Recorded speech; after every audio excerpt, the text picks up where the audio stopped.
We're incredibly lucky. One click of a computer button and we have access to the most amazing art materials. But that range gives us a bit of a dilemma, because how do you know what is good and what's bad, and how do you know what's going to suit the sort of work you want to do and what won't? So when I was offered the chance to review this little art set from Artistro, I jumped at the chance, as long as I was allowed to be honest, because when I'm looking at online reviews, I'm always a little bit suspicious that people have been paid to write nice things. So just to prove that I am going to be honest and to take you to the conclusion, having tested this out, I reckon that if you are into journaling, card making, watercolour lettering, this is worth a look. If you're into fine art with watercolour, washes, wet in wet work, I would say look elsewhere.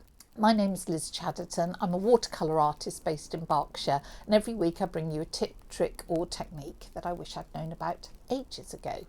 And this week it's a review of this Artistro set to help you spend your money wisely. This is the Artistro Watercolor Paint Set, and I have to say right at the beginning, I was sent this for free. I said, gosh, I'd be delighted to have a look at it, but I'm going to be honest and only send it to me if I'm allowed to say exactly what I think.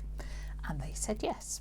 So I thought we would do an unboxing, see what it's like, try out the paints and take it from there.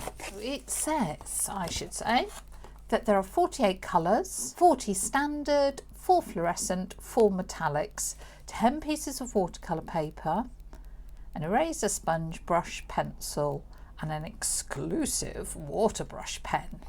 And I've just checked on Amazon and this would be £22.99. That's the little watercolour set. It says it's super heavy weight, £140. Well, £140 is really pretty standard, isn't it? Super heavy would be like £250, but let's not be fussy. So let's get that out. It's a very sweet little size and obviously oh, it's separate sheets, that's nice. Okay, and I'm just looking at the texture. Looks like one side is a little bit rougher and one slightly smoother, but I would say that's a cold press surface. And we've got a little booklet. We'll come back to that. Doesn't say, does it say? I can't imagine it's cotton. It's probably cellulose. It says it's acid free, but it doesn't say what it's made out of. Love the tin. I am such a sucker for lovely packaging, and that is really sweet. So it's got the colours on the back and what's contained. And it's got a beautiful catch, which I absolutely love. It's proper tin, not plastic. So that makes me very happy. And I love the colour. I love, what do I call that, minty green? It's got a bit more sort of turquoise in it. Really nice. Let's have a look. Okay, it's got a sticker. Well, that's handy. That's good. It's got a little swatch card because that's entirely what I was planning to do, to check the transparency and the colour of all the paints. So that saves me a little bit of work. What I'm going to have to do is put a black mark across all of those so that I can check the transparency. Oh, I don't know where to start. I do love exciting things. So it's got a little overlay. That's handy. So it's got the colours on of these little extruded pans, and there are 48 colours. You can obviously pop that back in there. It seems, you know, heavyweight plastic, so that's good. Bizarrely, you would have thought that you would have put the swatches in the same order. So we've got 4 rows of paint. You would think that you would do 4 rows of swatches so that they all lined up, but they don't. We'll come back to the paints in a second. Let's see what else we've got. We've got a plastic rubber sharpener, little sponge, which I guess is for wiping off your brush. That comes out. If those are the mixing wells, those are the tiniest I've ever seen in my life. I have a little brush, so it's sort of synthetic brush, doesn't say a size, just says Artistro. I would have thought that was probably a 3-ish type thing. Yeah. By the way, if you get a new brush and it's got one of these little protectors on, do not try and put it back on, because that is a surefire way of bending hairs back and damaging the brush. That is literally protection while it's in transit. We've got a pencil which is well stuck in. So it says drawing pencil, it's an HB, which is what I would usually use, little triangular job. And then this warms the cockles of my heart because I love a water brush, not for painting in the studio, but for when I'm out and about doing sort of urban sketching. You can never have too many water brushes. It looks like it's got a good capacity in there, sort of medium size. Says push, so presumably it's got a little water brushes usually unscrew. Oh no, this does actually unscrew the right way. A lot of water brushes screw the opposite way from what you'd expect, so if you can not open up your water brush, don't panic. It's just got a funny directional screw on it. I do wonder if you can take these plastic inners out and maybe use the lid to mix on, because say if that's the mixing well, that's no good whatsoever. So does it come out or is it stuck in? Oh, okay, so it comes out easily enough. Of course, this is that minty green, so it won't be great for showing up what colour you're actually mixing, but that would be a possibility. What about this?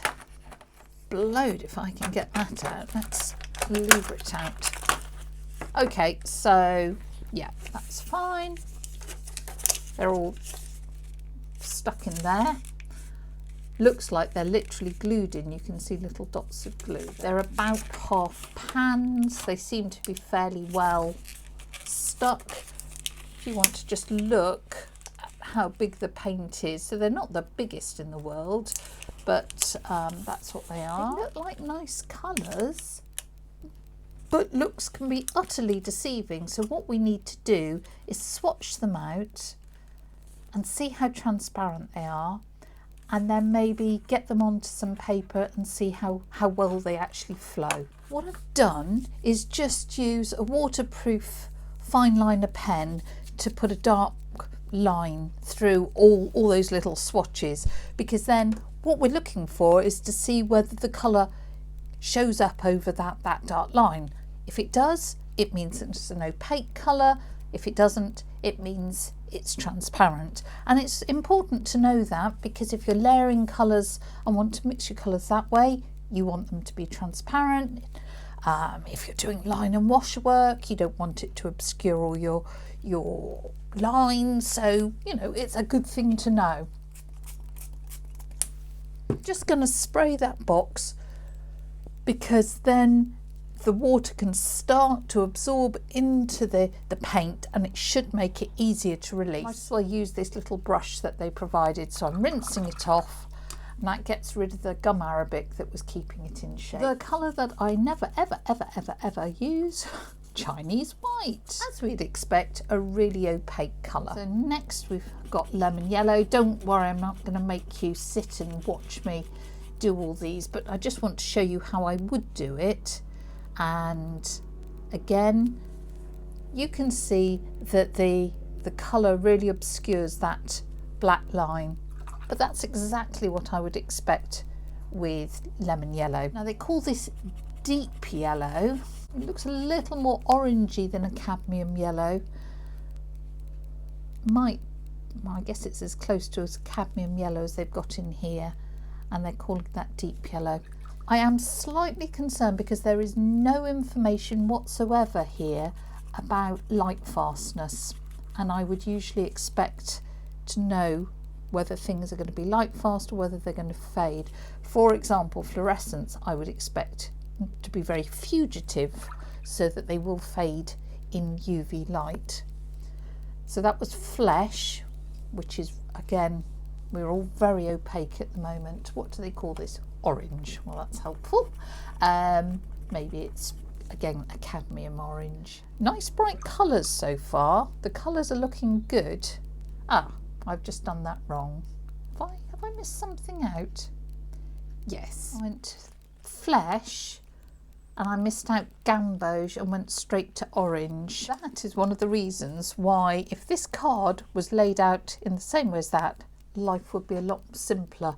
So maybe just the best thing to do is go for Gamboge. And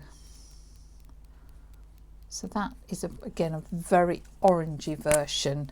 And look, if I do that, it'll remind me that I've been silly there. Well, I'm going to concentrate.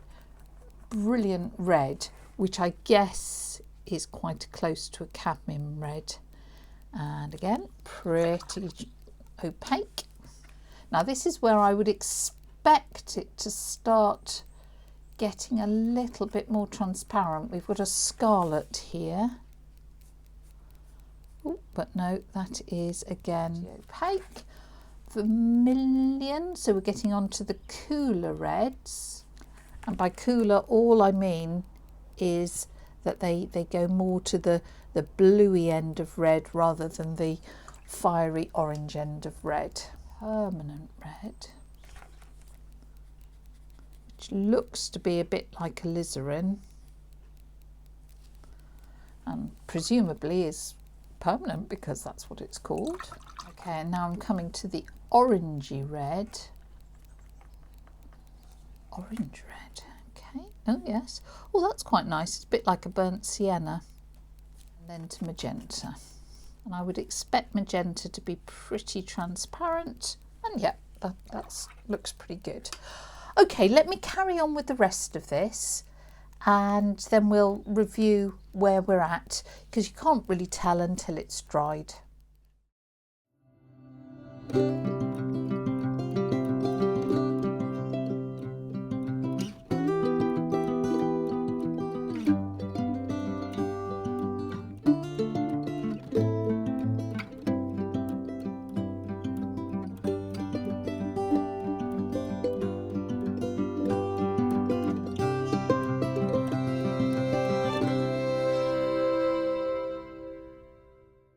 So there you go, I've swatched out all the colours, and I hope that even from this distance you can see just how opaque they all are. I've put an O for opaque. SO just means semi-opaque, you could call it semi-transparent, and there's a few that I would just about call transparent. We've got this magenta that's fairly transparent, and this brilliant blue here. I said grass green was transparent, but I think I was being really generous at that point. And maybe, and actually I put fluorescent orange, but again I would think that was semi-transparent or semi-opaque. Some of them are really opaque, say things like the white and the yellow, you'd expect that. But say phthalo blue, which is a very transparent colour usually, or Viridian is showing up as pretty opaque. That doesn't necessarily matter, you need to know, but it doesn't necessarily matter, but I am a little suspicious about how they will work in water. So that's what we need to do next. I'm going to use a little piece of their paper. So I just want to see how the colours play on the surface. Usually I would pick transparent colours and expect them to mix and play and move around. That is brilliant blue. Let's see how that moves around. And though we're getting lovely soft edges, we're possibly not getting quite the sort of feathers that I might expect. Let's just choose any colours and just try wet up to wet. So this is a on a dry piece of paper here. I'd only wet that half. And I'm just picking any colours and see how they flow into each other when they touch. Can you see that green has gone into the yellow a little bit?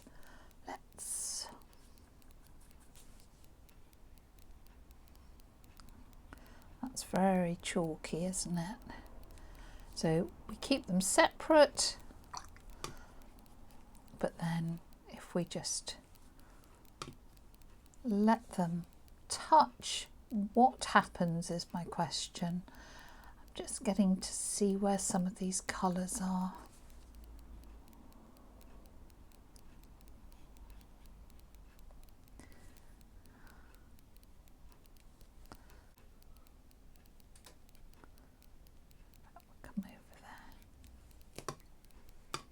I mean, this is the sort of effect I'm looking for, to see whether the pigments do flow into each other. And we're getting a little bit of it from those. Let's try that fluorescent orange.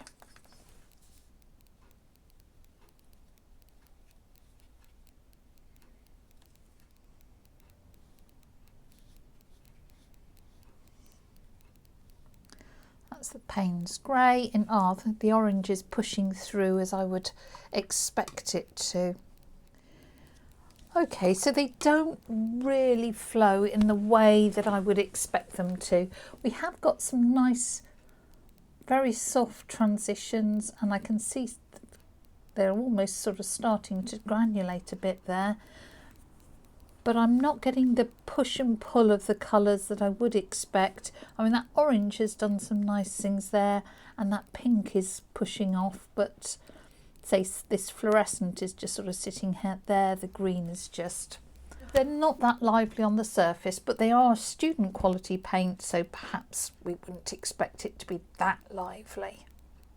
Let's have a quick recap and then I'll give you my conclusions. So our little swatches have totally dried. It's actually the next day, and the colours are really vibrant. They are lovely, so that's brilliant. We did get some nice soft merges, but we didn't get as much push and pull of the paint as I was expecting. Absolutely love the packaging. That little tin, real winner. It's really comprehensive in loads of colours. I would usually say get 8 colours to start with. So, here we have 48 colours. Really like the fact that they've got the little colour swatch card so you know what's going on. Love the little extras that they give you. The colours stay bright and vibrant on the paper. And cost-wise, £22.99 certainly is...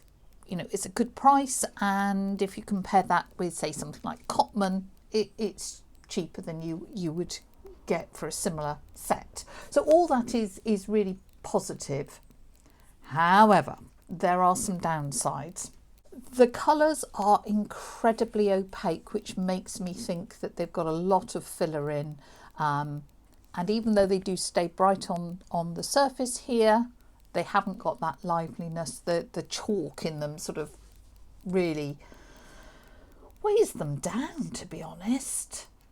There is no mixing palette, and I think that's a real omission, apart from the one we discover, those frankly poxy little ones under there, which are no good for man nor beast.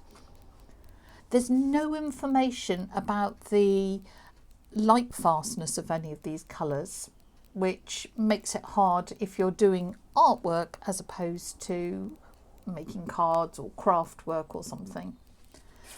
This swatch card was a brilliant idea, really happy, but it makes it terribly confusing because it's not actually in the order of the paints. So that rather diminishes that sort of plus.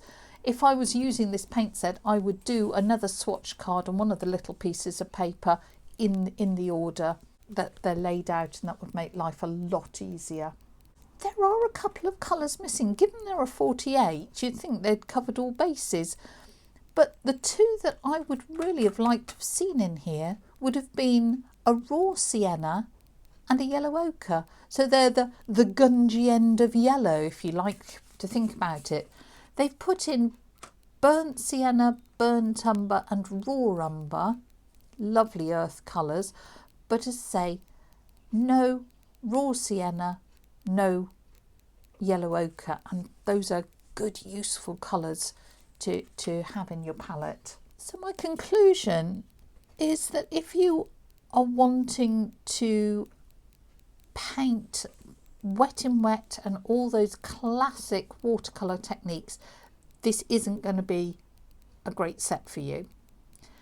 If you want to do lots of pen and wash work, the opacity of these colours just doesn't make it suitable for you. But I'm not saying they're horrible. They're bright, they're really interesting. It's a lovely little set. So what I think it would be great for is if you want to do watercolour lettering, you want to do card making, or the style of watercolour that you like is very much about individual brush strokes rather than merging with wet and wet techniques, then I think this would be a really nice little set for you. Hope you found that helpful. Hope that's either helped you spend your £22.99 knowing what you're going to get, or indeed saving that money and looking for a different set. Join me next time to see how I painted these colourful flowers, playing to the strengths of this set. If you've enjoyed it, let me know, and perhaps we can do some more materials reviews in the future.